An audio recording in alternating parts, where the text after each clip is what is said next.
Welcome to the Quarantine Quandary. My name is Tyler, and later I'm going to be joined by Barry and Karen. We, all three of us, are on the pastoral staff here at New Harvest Church and are so thankful that you would take the time to be with us tonight. The Quarantine Quandary is really this dual reality. Some of us are dealing with one side or the other, but many of us are dealing with both sides of this. The dual reality of this current time of stay at home and lockdown, of being very isolated and at the same time being overly connected, meaning that many of us are around the same people all day, every day, and that we are experiencing isolation away from the normal places where we interact with people and find community and relationship. Many of us have been forced into the isolation of our homes, away from people, and only able to use technology to connect. And so these are, we recognize, incredibly difficult times relationally. And so our focus tonight is primarily on relationships, how we can continue to connect with other people. We believe that God created us not only to connect with Him, but to connect with each other. But that is extremely difficult to do in the midst of stay-at-home and lockdown orders that our government has given us in our state and in many other places around the world. And so the quandary is really, how do we wrestle, how do we deal with these realities that we face right now? And so we're going to get into some of the specifics more around isolation and loneliness, and also around families and over-connection and hyper-connectivity that many are experiencing. And often, as I've experienced, and even talking with my wife recently, she kind of described how she was feeling very lonely and isolated away from her friends, but feeling like overwhelmed by our kids. And she was experiencing those same emotions at the same time. And so this juxtaposition of isolation and hyperconnectivity is what we really want to focus in on, them separately and then together. How can we navigate these days better?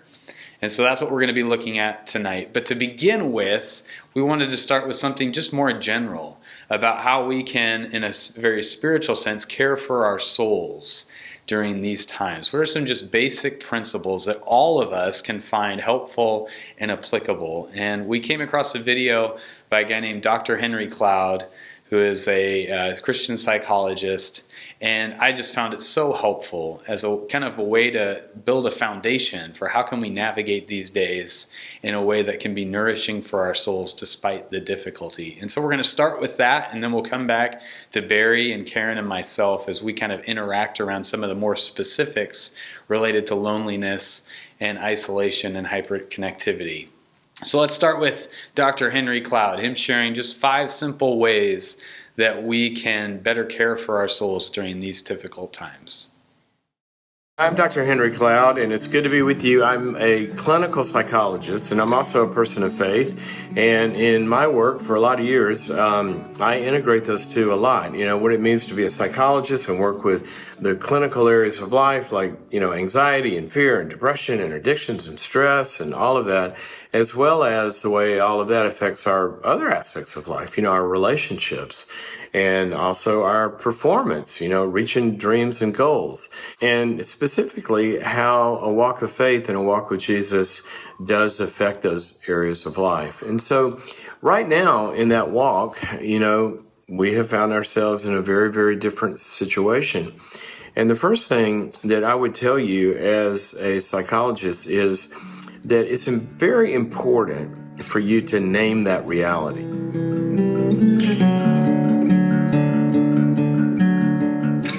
In other words, to stop and say, wow, life has really changed. This is different. This is a big deal. Now, that might sound small and it might sound silly, but here's what happens. There's a neurological, psychological, brain, emotional, every other kind of aspect of you reason for that, is that we go through things and see, we have maps that organize life, and we have a map of how life's supposed to be, and you've been running on that map for a while. Well, then life changes. The map registers it as an error, like something's wrong. And your whole system begins to get activated, and it responds out of fear and anxiety and panic and stress and irrational thinking and catastrophe thinking and a bunch of stuff. Because, something's wrong. There's nothing we can do about it, and it's not changing, and I can't fix it. And so this system gets really activated. And here's what's important. Here's what we know about the first step in emotional regulation, and the first step in calming down, and the first step in actually being able to find answers and solutions is we need the higher parts of our brains to be working, not the fight or flight parts of our brain. And one of the big steps in making that happen is to just name it, give a name to it. There are some key areas of your life that this crisis has affected. It's sort of like when an earthquake happens. I live in California. We may see one while we're talking here. But when an earthquake happens, what happens is things get shaken, right? And a building, if it's constructed, in a certain way, it gets shaken up and it feels the stress of it all, but it doesn't crack and it doesn't go down. Other times, it's so overwhelming that it does crack and it does begin to the ceilings fall in and stuff like that. And all of us feel somewhere on that continuum right now. But what I wanted to explain in this, though, is that there's some specific ways that we can hit reset on that.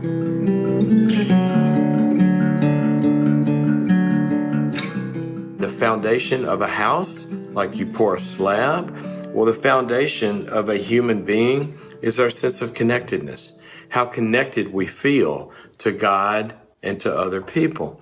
Now, what does a crisis do? It blows up all your connections, right? You don't see the people that you normally see. And so what's happened is the network of our connectedness has really gotten severed. And so what we got to do is we got to rehook up the wires in what used to be the travel patterns of how we spend our days and our time. One of the things that we're doing every night around here is I've got two daughters, and one's home from college, and the other's a senior in high school. And after dinner, every night, we have game night. And it is just a riot, and we're like, screaming and yelling and having fun. But you've got to have some fun during this time. And so that's an important part of this as well.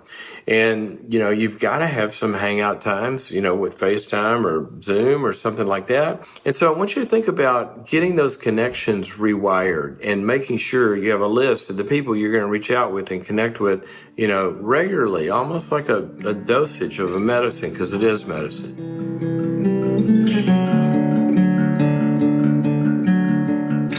This crisis really disrupts all of our routines.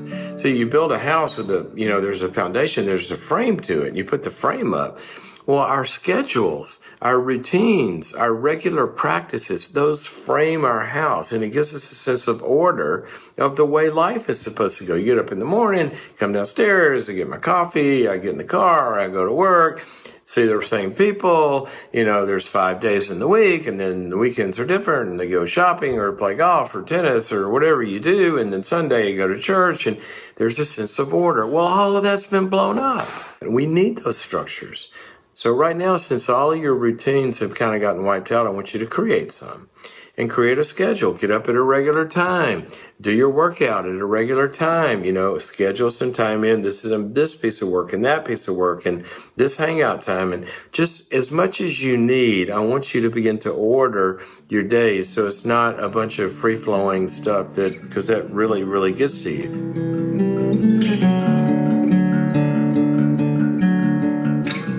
And another way that we hit reset on this is, along with the structure thing, what the crisis has done is it's blown up your sense of having any control. We used to have control of a lot of things in our lives. What am I going to do today? For one, I'm going to drive across town and meet with a friend of mine or go on a sales call or I'm going to go to church or I'm going to go to my small group or my Bible study. I'm going to go to a restaurant and eat out here. We had a lot of choices, and choices are important for humans. We thrive and feel better when we have those. And when we don't have control, then we start to feel powerless. And so when that sets in, then depression can set in, anxiety can set in, fear can set in, literal negative thinking begins to set in. So right now, what I want you to do is I would make a couple of lists. I'd make a column of all the things you can't control. The pandemic around the world and, the amount of supplies there are and the economy and what's going to happen to the industry I'm in. All that stuff, and put it in a big list. And put it in a column called, I can't control these things. And then I want you to think about those, unless it's too overwhelming, don't do this. But I want you to think about them kind of worry about them a little bit because your head needs to kind of get this through your head. But put a time limit on it. Worry about it for about 5 or 10 minutes. And then turn to God and say, God, I can't do anything about these things. I have no control of this. Only you do. And I put it into your hands. And we pray about them. And then we surrender those. But then we move over to a second column. And the second column are the things I do have control over. I do have control in a lot of ways of whether or not I'm going to get this illness, right? If I practice the social distancing, if I'm making sure that I'm washing my hands and not touching things anywhere out there that, could be infected. So if we wash our hands and we don't touch our face, that reduces, a lot of danger. And also the distancing and isolation stuff. You have control of that. Okay, but you also have control of a lot of other things. If you've never been a to-do list maker, think about the 3 or 4 things that are most important each day. Every day, make a daily list of this is what I do have control of that'll move the needle and move the ball forward and help. Go organize that room you said you've been going to do for a year and a half, or go write the first chapter of that book you've been saying you were going to write, or, there's a lot of things. You could work out, right? You could take an online class. You could read up on an area where you've been wanting to grow. You could increase some skills. There are a lot of things you can do that you have control of, that you can feel empowered by if we start to do those. So just pick 3 or 4 of them every day and say, I'm going to go spend 15 minutes on this. Just a little bit, because it's going to give you a sense of that you're moving the ball forward.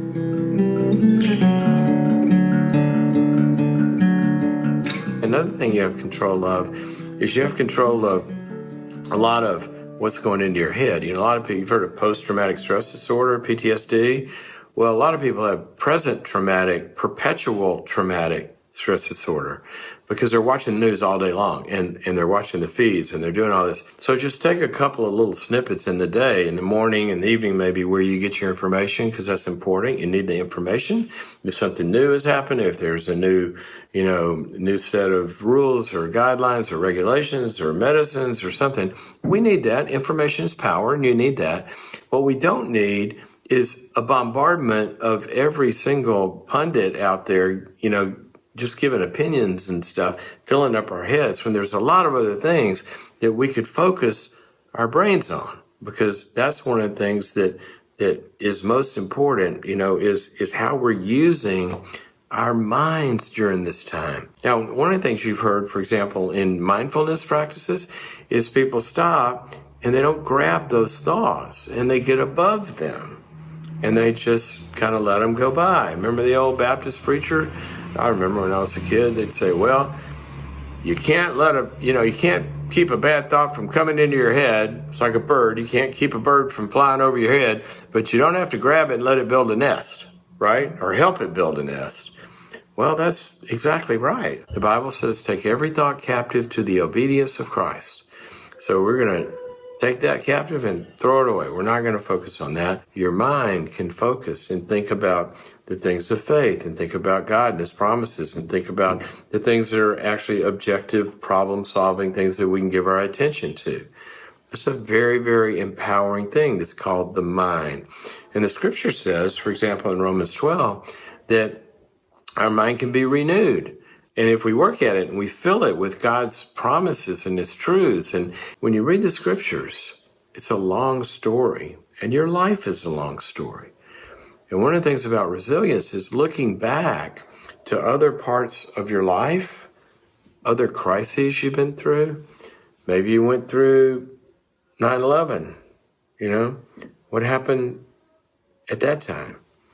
Or the crash of '08, or their personal tragedies. It's been horrible things. But when you look back and you look at how God brought you through that, and you remember how you came through that, and you remember the strengths that you used and the coping mechanisms you used, and how you learned to think about it, and how you learned to, to view it, and all of that, those are resilience qualities that you can draw on right now.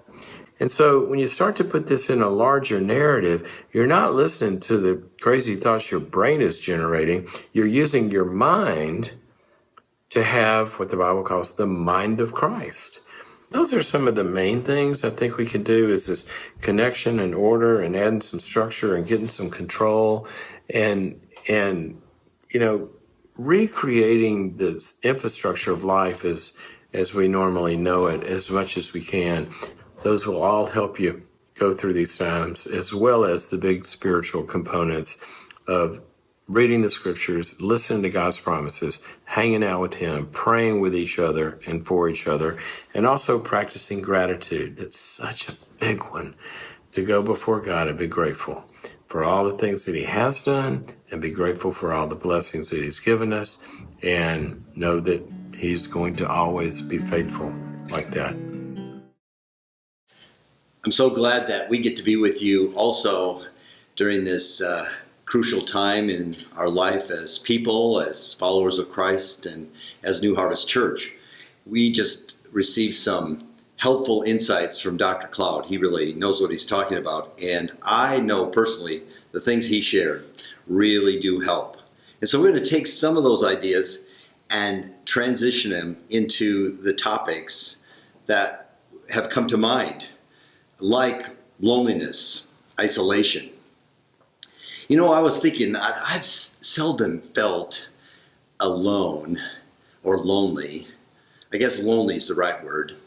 But just a few days ago, I was walking around the house thinking, oh, what do I do now? I wanted to really have coffee with someone, or I wanted to do something. I wanted to hang out with people. I felt alone and lonely all at once. My wife was busy, and so I was just kind of thinking, this is a unique kind of place for me. I don't know that I've felt this way before to this degree. And so I know some of you can relate to that. And I'm fortunate to be married, and I appreciate the friendship and the connection I can have with my wife. But I started asking myself the question, what do I do when I'm lonely? And I took one thing that Dr. Cloud said that really made sense to me, that I should admit it. I should just say, I am feeling lonely. And that sort of takes some of the power away. It helps me anyway. And I recall the time when a guy named Elijah felt alone. And he had gone through a pretty intense situation, like this, the wife of the king wants to kill him, Jezebel, remember her name? And he's alone, and he tells God he's alone. And guess what happens? God whispers to him and tells him, no, he's not alone. Not only is he able to connect with God, but there are 7,000 others that really are like him, and they have the same kind of devotion. I think admitting it is a good start to loneliness, really.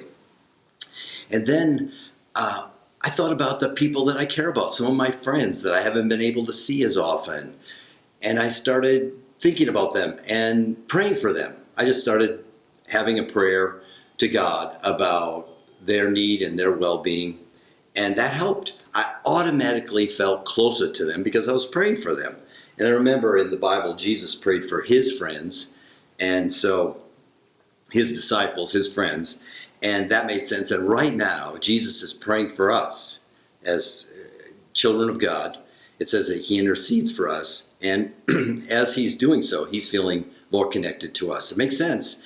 Start praying for people that you care about, your friends and the people that you don't feel as connected with. But obviously, we can do some connecting, right? We can initiate some connecting. When I'm feeling lonely, what happens? I sometimes feel depressed. And that can be, I can feel a little apathetic then and get kind of in a funk. But texting someone, sending an email, dialing up a friend on my cell phone, that is a good step for me. And that's what I suggest for you, is to kind of take that initiative. And finally, the weather's getting better, and I think a walk. If you have a friend that can carve out a little time, afternoon, Saturday morning, something like that, go for a walk if that's possible. I know some of these ideas are even more challenging for the family dynamics with children and all. And so I thought it would be great to hear about really the other side of the coin, the intensity of family life and being so connected now and not feeling much breathing room. I thought Karen could have some words for us about that topic. Well, I thought at the beginning of this shelter in place, 2 weeks at home with our family seemed exciting and was welcomed. But now that that timeline has been extended, it's challenging. And I know our family and probably many others are asking the question, how are we going to make it? And so I was thinking through some things that I have found helpful in our family to help keep the peace and navigate this time where we are always together. And the first thought, I liked what Dr. Cloud said about naming your reality. And I think it's important just to acknowledge that this is hard. We're faced with a change in our routine, isolation from family and extended friends. We're faced with working from home and just the fear of this virus itself, and it's hard. It's hard for us as parents, it's hard for our kids as well. I think just recognizing that this is hard is a good place to move forward. And I think to some extent this is always going to be hard because God designed us to live in community with one another. And so there's aspects that will get easier, but we will always have that tension where we want to live in community with people outside of our home. So recognizing that this is hard and then giving yourself grace.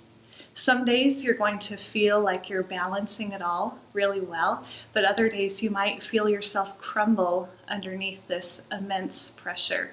And it's important just to look to God and to allow the Holy Spirit to give you mercy and pardon and to accept the grace that He offers.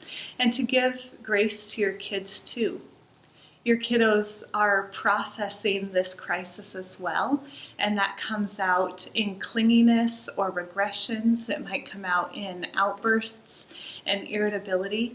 And so when your kiddos are acting out, recognizing that behavior is often communication, and kiddos aren't just acting out to be naughty oftentimes.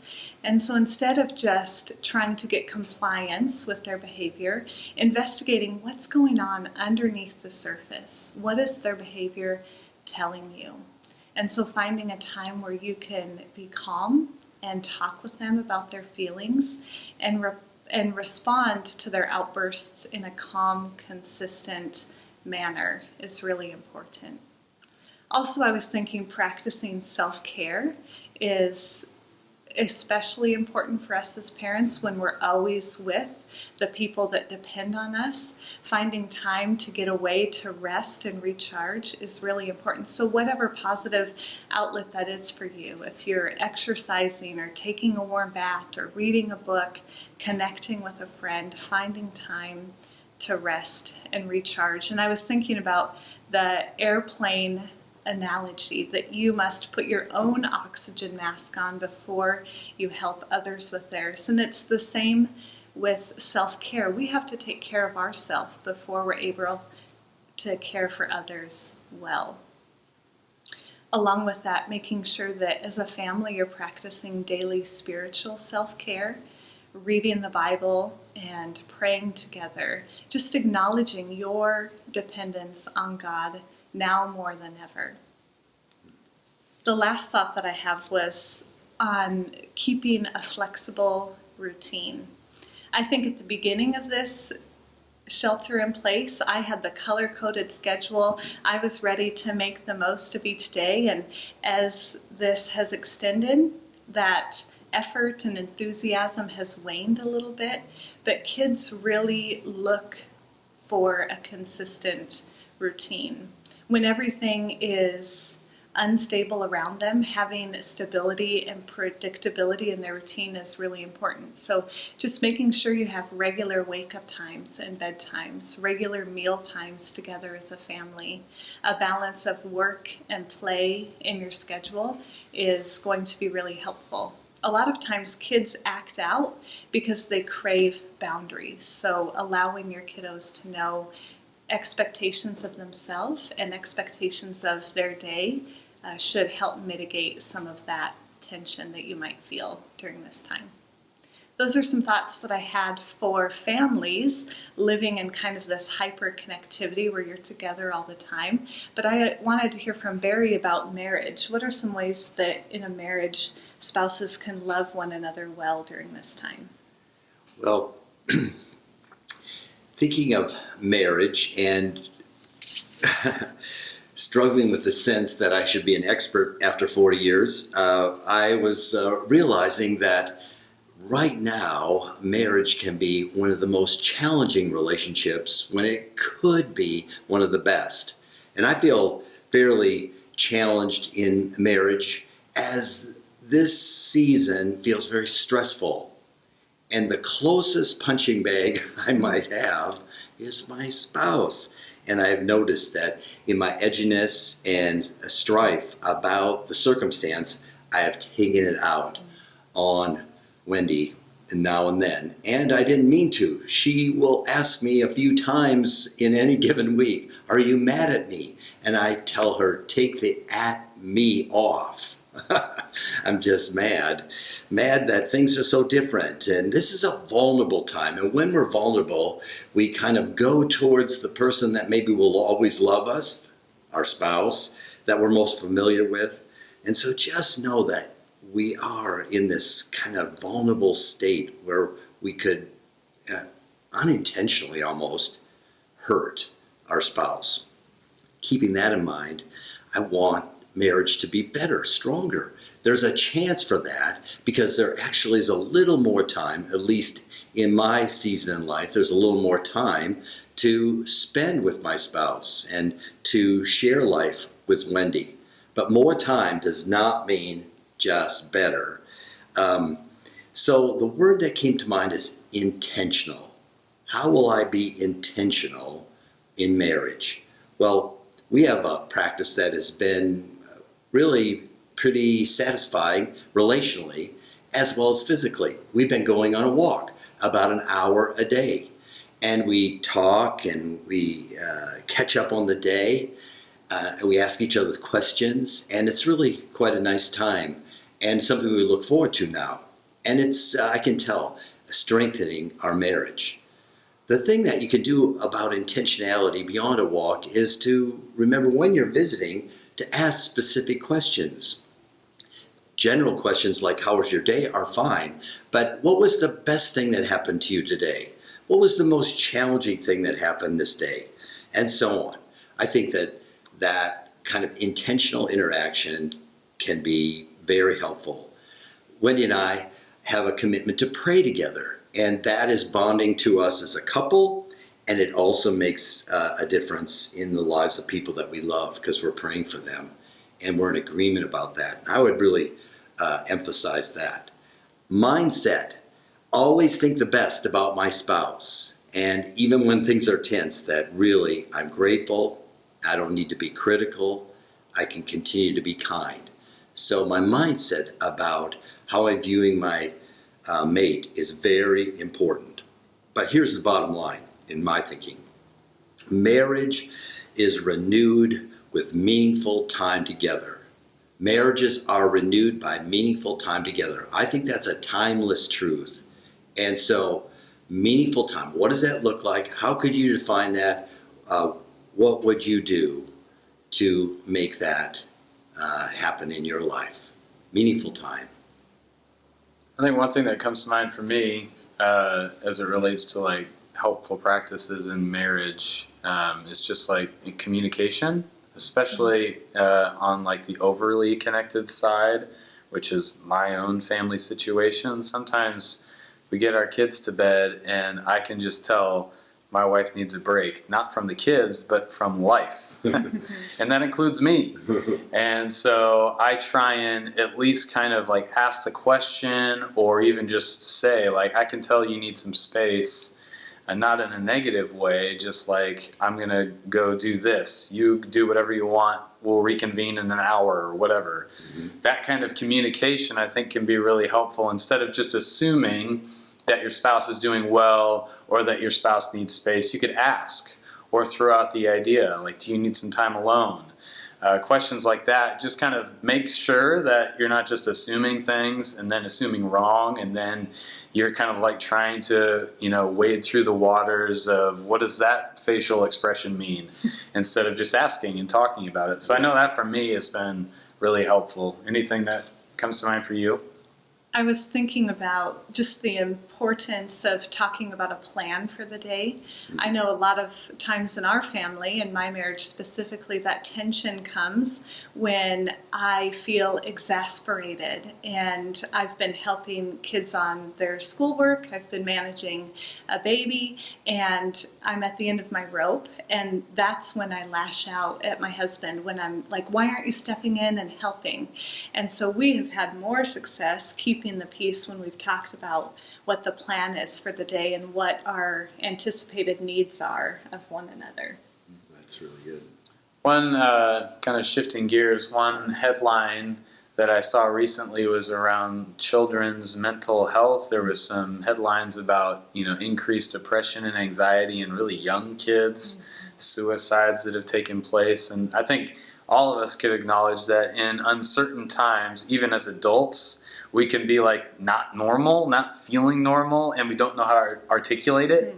And so I think that's even more so in kids. They can be really struggling, and how they show those struggles that they're feeling internally is not so much with their words, because they can't really articulate it super well, but through some of their actions. And so I'm like curious as it relates to like being parents to kids who are dealing with these like abnormal times, not going to school, can't go to the park, can't play with friends, all these things that they're used to. Like, what can parents do to help foster like a better sense of mental health and stability for kids?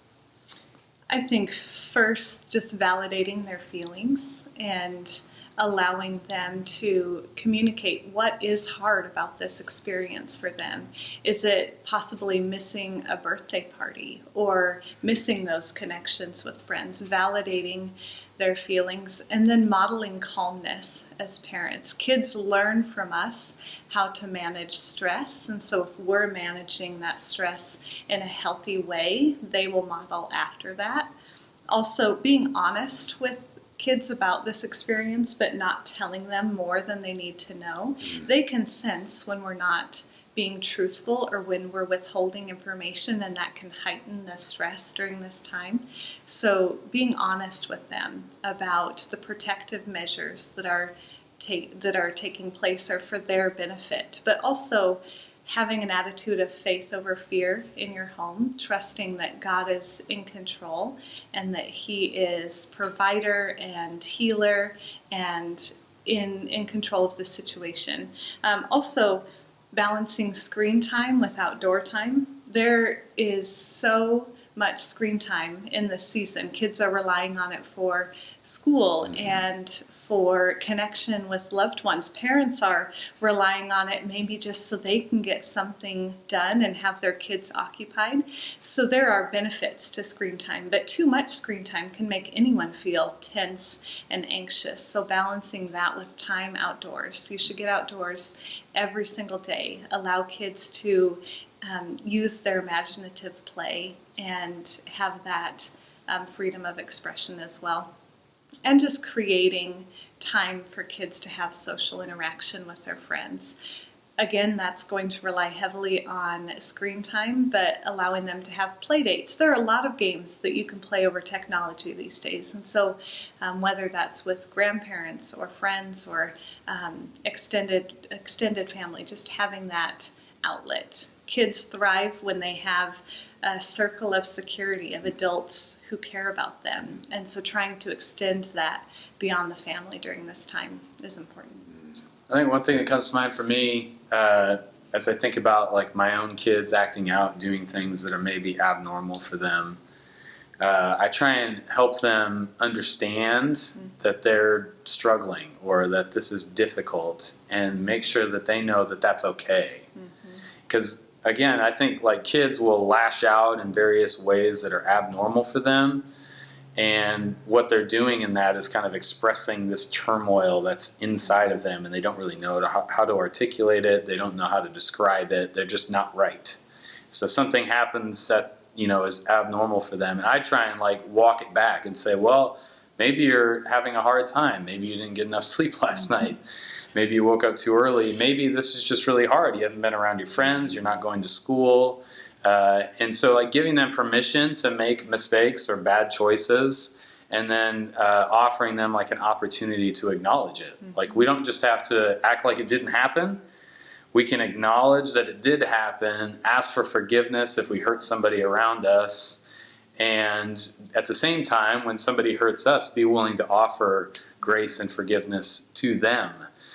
So I think just kind of walking kids back and helping them kind of understand, like, even if it's just this short little glimpse of like, oh yeah, I'm not totally right, or I don't know why I did that. That was dumb, or whatever. Helping kids kind of pull it back and get there. Anything that you raised me through a bunch of crisis, I'm sure. Anything that comes to mind for you as it comes to helping kids process this? I really appreciate what Karen and Tyler have said, and that makes total sense. I think that reminding them that you love them, and that in the thick and thin, we're in this together, and that family will always remain strong and loving. I think that assurance, that kind of foundation really helps. And so consistency, I remember just building some consistency into family life when I made the rounds. Went from the youngest in their bedroom, to the next one, just short but real and genuine. Just knowing that mom and dad are there for them and they can count on mom and dad.